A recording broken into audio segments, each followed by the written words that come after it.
शहरामध्ये आज हलकळलो असताना तुम्ही सगळेजण आलेले आहात. पुण्याच्या महानगरपालिकेची निवडणूक सुरू आहे आणि या निमित्तानं मी पुण्यामध्ये आलेलो आहे. माझ्या समवेत वरिष्ठ प्रदेश काँग्रेसचे वरिष्ठ उपाध्यक्ष माननीय मोहनदादा आहेत. आपले उपाध्यक्ष माननीय अजितजी दरेकरजी आहेत. एकंदर पुण्याची ही निवडणूक सुरू आहे, परंतु या निवडणुकीमध्ये असं घेऊ का जवळ निवडणूक पुन्हा म्हणून सुरू आहे, परंतु विचार करता महाराष्ट्राची सुद्धा एकंदर राजकारण याचा विचार व्हावा अशी ही निवडणूक आहे. कशा पद्धतीनं महाराष्ट्र चाललाय याचाच विचार व्हावा अशी निवडणूक आहे. हे पुण्यामध्ये मी बोलतो आहे. याला कारणही असं आहे की पुणे कायमच एक नवा असा संदेश देणारं राहिलेला आहे. परिवर्तनाच्या अनेक चळवळी इथे झालेल्या आहेत आणि कुठं काही घडत असलं तरी पुरोगामी चळवळींना सुद्धा स्थान हे आहे. लोकशाहीतल्या आपल्या प्रक्रियेमध्ये सुद्धा स्वातंत्र्य चळवळीच्या किंवा नंतर सुद्धा खूप मोठं योगदान पुण्याचं राहिलेलं आहे. म्हणून एकतर महाराष्ट्राच्या महानगरपालिकेच्या निवडणुका सुरू झाल्या, नगरपालिकेच्या निवडणुका अगोदर झालेल्या होत्या आणि या निवडणुकीमध्ये जी परिस्थिती आपण पाहिली ती अभूतपूर्व असा शब्द त्याला वापरला पाहिजे. अभूतपूर्व उमेदवार उभे राहतात काय, एक तर पहिलं निवडणूक आयोगाचं केवढं कौतुक करावं तेवढं थोडं. निवडणुकाचा टायमिंग किती बदलावा, किती लोकांना वाट पाहत राहावं. जिल्हा परिषदचे स्पर्धक आजही पळतायत, त्यांचे दम तुटायला सुरुवात झालेली. नवीन बदल करतायत, अचानक बदल करतायत. आता अपील नाही इथपर्यंत जाऊन पोहोचले. एखाद्याचा अर्ज जर उडावला तर अपीलच नाही त्याला.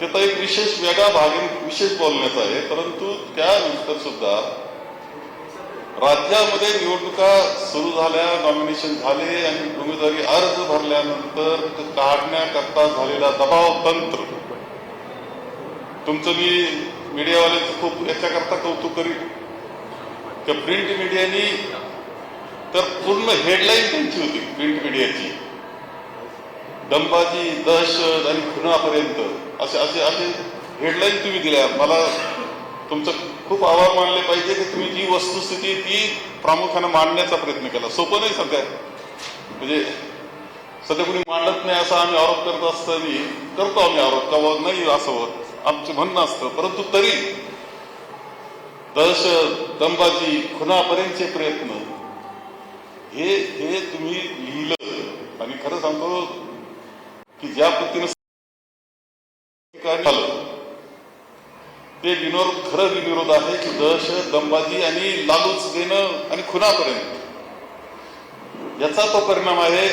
हे आपण तपासलं पाहिजे आणि लोकशाहीच्या प्रक्रियेतला एक महत्वाचा भाग ज्याच्यावर संपूर्णपणे आपला देश चालतो ती मतदार यादी असेल.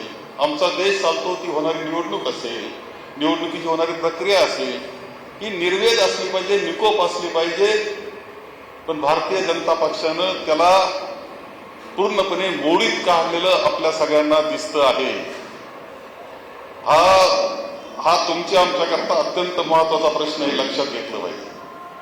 कशा पद्धतीने काय काय घटना घडल्या, कशा दहशत झाली, कशी दंबाजी झाली. मोठे मोठे नेते जे व्हावेत असे सुद्धा सामान्य माणसापर्यंत जाऊन पोहोचतायत. सामान्य उमेदवार जो झालाय त्याच्याकडे पोहोचतायत, लालूच दाखवतायत, बोलतायत. हे अत्यंत भयानक स्वरूप या निवडणुकीचं सुरुवातीलाच आपल्याला पाहायला मिळालेलं आहे. आता राज्यामध्ये चाललेली निवडणुकी असावी.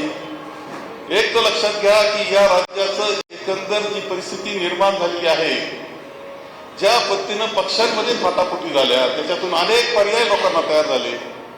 त्याच्यामधला एक संतपणा गेला, त्याच्यातले विचाराचा भाग सुद्धा संपला. त्याच्यातून ज्या काही आघाड्या झाल्यात, काही युत्या झाल्यात, ह्या त्यामध्ये तुम्ही पाहाल की अनेक ठिकाणी काँग्रेस पक्षाने काळजी घेतली. बाकी काय चाललंय, शिवसेनेने सुद्धा बऱ्यापैकी त्यांच्या पातळीला उद्धवजींची, शिवसेना ही उद्धवजींची, मी उद्धवजींची मानतोय. परंतु बाकी काय चाललंय, कोण कोणाशी कुठं कोण भांडतंय, म्हणजे एका ठिकाणी जायचं, एक भाषण करायचं, दुसऱ्या तिथं सांगायचं का तो कसा वाईट आहे, दुसरीकडे गेलं का लगेच सांगायचं तो कसा चांगला आहे. इथपर्यंत जाऊन पोहोचलेली आपल्याला सगळी परिस्थिती दिसते आहे. आणि हा सगळा गदारोळ जो झालेला आहे, म्हणजे हा संपूर्ण राजकारणाचा चिखल झाला असं म्हटलं तरी वावगं ठरणार नाही. अशी परिस्थिती ही तुम्ही जरी अंतर्मनाला विचारलं तरी तुमच्या लक्षात येईल. आणि खरं म्हणजे या निवडणुकीमध्ये शेवटपर्यंत कसं कसं होणार, काय होणार, अनेक गोष्टी आहेत. परंतु मला असं वाटतं की आपल्या माध्यमातून मी मतदारांना सांगेल की हा महाराष्ट्र आम्हाला पाहायचा नव्हता, जो पाहायला मिळतोय आज. दुर्दैवाची परिस्थिती असता राजकीय महाराष्ट्र की आम्ही धडपड करतो आहोत, प्रयत्न करतो आहोत, विचाराचा लढाई लढण्याचा प्रयत्न आम्ही करतो आहोत. समविचारांना बरोबरही घेतो, जे बरोबर येतात आणि अशा प्रवृत्तींचा विरोध करतात, जे देश तोडायला निघालेले आहेत, सगळ्या सिस्टीम तोडायला त्यांचा विरोध करणाऱ्यांना आम्ही बरोबर घेतो. परंतु ह्या सगळ्यातून वाचवायचा असतो देश, महाराष्ट्र, तर मतदारांनी यावेळेस मतदान हे आमच्या महाविकास आघाडीला करावं. काँग्रेस आणि शिवसेनेची जी महाविकास आघाडी आमची आहे त्या आघाडीला करावं, अशी विनंती सुद्धा मी मतदारांना आपल्या माध्यमातून येथे करीन. एकंदर उमेदवार आमचे उभे आहेत 97 उमेदवार, 165 जागांमध्ये 97 काँग्रेसचे उमेदवार आहेत, 65 शिवसेनेचे आहेत, 3 आघाडी म्हणून आहेत. आम्ही एकत्रपणे लढतो आहोत. अत्यंत व्यवस्थित पद्धतीनं ही प्रचाराची यंत्रणा चाललेली आहे. आमचं एक सांगतो की नगरपालिकेला आकडा कदाचित कमी असेल असला तरी तो एक लक्षात ठेवा, तो विजय शुद्ध विजय, प्रामाणिकपणानं केलेला विजय, हात जोडून विनंती करून आम्ही काम करू असं सांगून केलेला विजय. याच्यामध्ये कोणतीही वेगळी बाधा आणलेली नाही. त्याचं महत्व सुद्धा आपण सगळ्यांनी ओळखून घेतलं पाहिजे की नवीन बदलामध्ये नवीन आपल्या महाराष्ट्र घडवायचं त्यावेळेस कशा पद्धतीनं असलं पाहिजे आणि कोणाचे विजय कसे.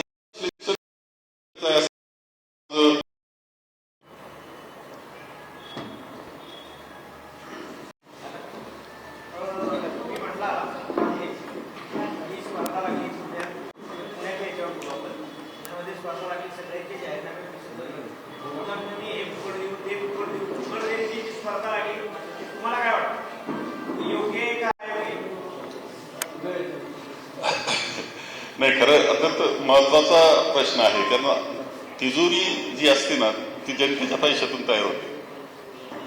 तिजोरी ही जनतेच्या पैशातून तयार होते, हे नाकारता येत नाही. तुम्ही साधा चहा पिता त्याला जीएसटी आपण भरत असतो हे विसरून चालणार नाही आपल्याला. आणि तो ज्यावेळेस सत्तेवर जातो कुणी, त्यावेळेस त्याने त्याची काळजी घेतली पाहिजे, विकासाच्या दृष्टीने घेतली पाहिजे, या मताचा मी सुद्धा आहे. जी परिस्थिती याच्याकरता मतदारांनी पहिलं एक थोडी जागृती, मी मतदारांशी बोलतोय ना त्याच्या तुमच्या माध्यमातून यासाठीच की ही जागृती आपल्याला मतदारांमध्ये सुद्धा करावी लागणार आहे की ह्या पद्धतीनं जे काही शेवटी जिथं खड्डा जरी केला, इथं जरी खर्च केला तर तो वसूल करण्याकरता पुन्हा जनतेमध्ये ते जात असतात, वेगळ्या मार्गाने पैसा उभा करतात. ठीक आहे, काही ठिकाणी खर्च केले विधानसभेला आणि नंतर प्रत्येक गोष्ट महाग झालेली आम्हाला दिसलेली आहे. ही वस्तुस्थिती आहे. तुमचा किराणा भरतो आपण, महिन्याच्या किराण्याचा फरक किती तपासायला हरकत नाही. तर हे शेवटी तो विकासाकरता वापरला पाहिजे. व्यक्तिमत्व विकास म्हणजे त्याला शिक्षण ह्या गोष्टी करता वापरला पाहिजे. रस्ते सुविधा याच्यातून इन्फ्रास्ट्रक्चर चांगले निर्माण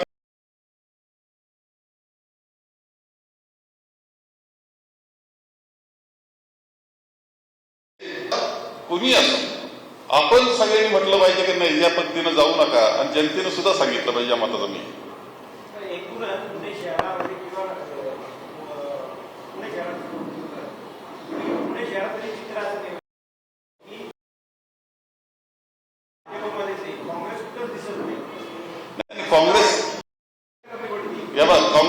दिसत नाही पण लोकांमध्ये आहे असं माझं मत आहे. तुम्हाला नगरपालिकेचा सुद्धा अनुभव हाच आलेला आहे की अनेक ठिकाणी काँग्रेस दिसत नव्हती, ती दिसली. आपल्याला लोकसभेला काय अनुभव आला मागच्या वेळेस, नगर अनुभव आला. लोकसभेला दिसत होती का काँग्रेस, पण होती. विधानसभेला अनेक खंडे वापरले निराळ्या प्रकारचे. त्याचा तो परिणाम आपल्याला दिसतो की घटनात आला. तुम्ही निकोप पद्धतीनं लोकशाही राबवा, निकोप पद्धतीनं निवडणुका घ्या, चांगली भाषणं करा, चर्चा करा, विकासावर करा.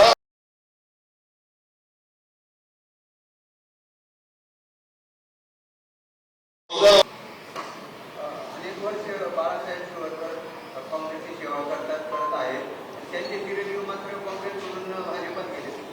आता बाळासाहेब शिवरकर खरं आहे की ते आमदार होते, मंत्री होते आणि खरं म्हणजे त्यांनी असं करणं योग्य नाही, शोभत होते. पण हे शोभणारे एकटेच नसल्यामुळं त्यांच्यावरच का बोट ठेवायचा हा खरा प्रश्न आहे. अनेक मोठे मोठे म्हणणारे, अनेक मोठे मोठे पद राज्याचे घोषवणारे आज ते भारतीय जनता पक्षमय करून टाकला, त्यांनी काँग्रेसमय करून टाकला अशी अवस्था आहे. म्हणजे तिथे जाऊन बसून ते काँग्रेसमध्ये राहिले नाही. आता काँग्रेसचे विचार त्यांनी कधीच सोडले, पुरोगामी विचार सोडले, परंतु तिथं जाऊन बसलेले. ही वस्तूची आज आहे, ही स्थिती आहे. लोक कुणी लालचेनं जात आहे, कुणी सत्तेच्या लालचेनं जात आहे, कुणी कशाच्या लालचेनं जात आहे, कुणी भीतीपोटी जात आहे, इथे गेलेले. परंतु माझं मत असं आहे की अशी जेव्हा पडझड असते त्यावेळेस नव्या उभारणीला सुद्धा वाव असतो हे लक्षात आम्ही सुद्धा घेतलं पाहिजे. की चला नवी उभारणी करू, नव्या मुलांना बरोबर घेऊ, नवे चांगले नेतृत्व शोधू, नवे कार्यकर्ते तयार करू, ते विचाराचे असतील, भक्कम असतील. कारण हे गेले, हे असेच होते म्हणून गेले. ते काय म्हणजे एकदा गडकरींचं भाषण आहे की जहाज पडायला लागल्यावर उंदर पळायला लागतात, तसे अनेक पळतात म्हणते, असं त्यांनी म्हटलं होतं, मी नाही म्हणत. बरोबर ना, आपण ऐकलेलं असं. तेव्हा आता ही तर स्थिती आहे. पण काँग्रेस हे बुडणारं जहाज नाही, तुम्हाला सांगतो, तरणारच जहाज आहे. फक्त काळाचा फरक एवढं तुम्हाला सांगतो. तुम्हाला प्रमुख लढत कोणाची वाटते, राष्ट्रवादी बरोबर वाटते का भाजपबरोबर? नाही, आम्हाला लढत वाटते ती पूर्णपणे भारतीय जनता पक्ष आणि राष्ट्र जो आमच्या विरोधी महायुती म्हणून त्यांच्याबरोबर आमची लढत आहे. आता दोन्ही जर एनसीपी आणि भाजप एकमेकांच्या विरोधात लढत आहेत, बरोबर आरोप प्रत्यारोप चालले. आता इथं पाहायचंय आपण, म्हणजे एकत्र आहेत आणि विरोधातही लढतायत, आरोप करतायत. कोण काय आरोप करतंय काय नाही याचं काही बंधन पाहिजे नाही.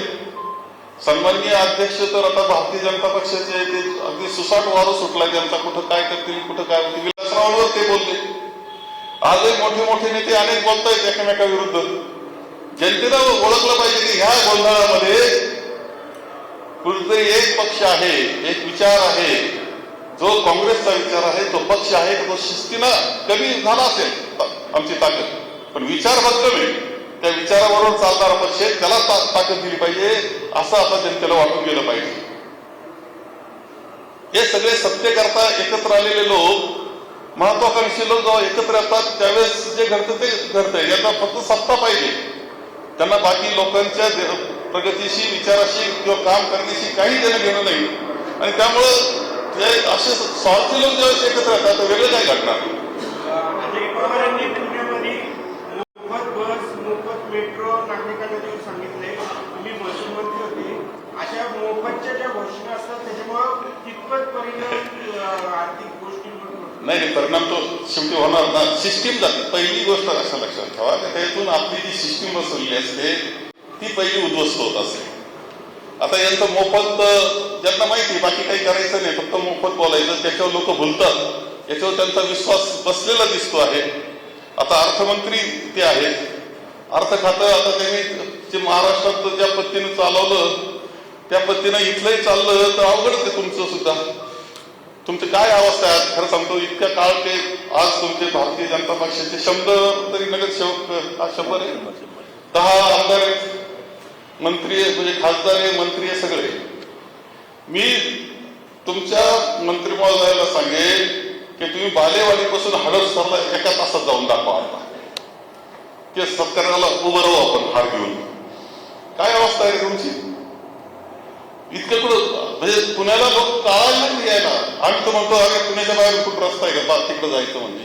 ही अवस्था तुमची. पाण्याची काय आता अवस्था आहे, प्रदूषणाची काय अवस्था आहे, कोणती कोयता गँग आली आता नवीन. तुम्ही आश्वासन देता ही कोयता गँग काय भानगडे, अंमली पदार्थाचं मोठं रॅकेट सापडलं होतं मध्यंतरी ससूनला, बरोबर आहे? कुठं गेलं ते? काय मला तर कळत नाही, स्कॅन्डल होतं काय, पुढं ते संपतं कसं हेच कळत.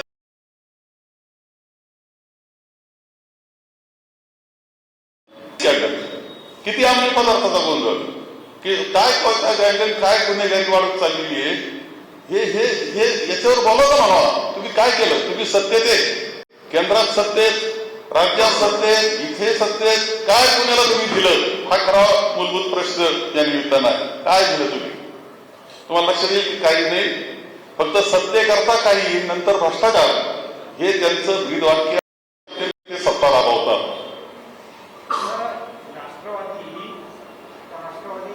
दोन्ही राष्ट्रवादी एक झाल्या, तुमच्याबरोबर होत्या, तुम्ही प्रयत्न केले असते तर त्याही तुमच्याबरोबर आल्या. तेव्हा अजित पवारांशी प्रयत्न करण्याचं काही कारण नव्हतं, ते महायुतीवर.